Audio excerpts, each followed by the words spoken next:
السلام عليكم ورحمة الله وبركاته. رجعنا لنادي الحب والقلب الكبير لكل الاتحاديين والبيت الكبير الاتحاد. يلا حبيبي الاتحاد.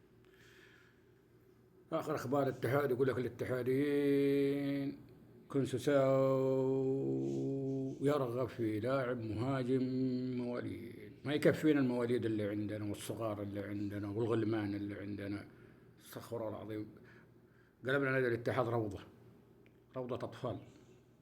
المهم دحين طالبين لاعب مهاجم مواليد، ما أدري بيصرفوا مين. يقولوا أقرب شيء بيصرفوا سمش.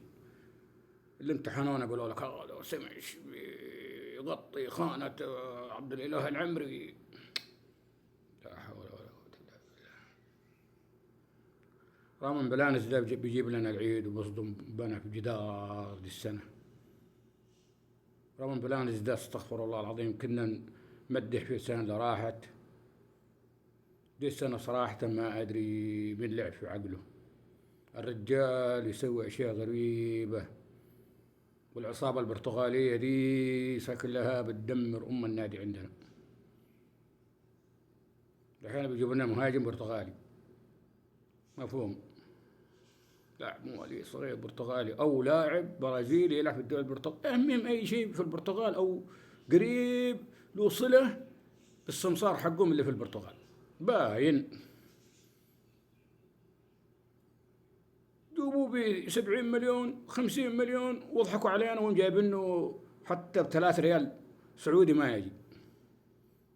مين يقول لك سمش بيحط بيدوا إعارة للنادي في العاصمة، ما أدري الرياض ولا الشباب، نادي الرياضة ونادي الشباب، بس قريب شكله نادي الشباب. ما في إلا نادي الشباب، تصريف النادي الشباب وبعد الرياض.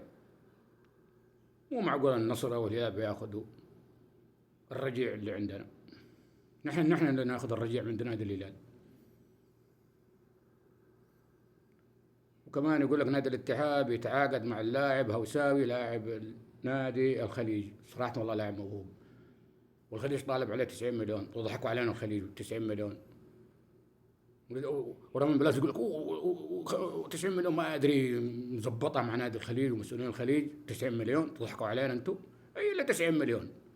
عندك عبد الاله العمري كان اخذناه ب 70 مليون، كنا دحين في الدفاع الحمد لله. بس ما ادري التخبطات دي اللي في الاداره عندنا، لا حول الله. بس يلا ان شاء الله. بس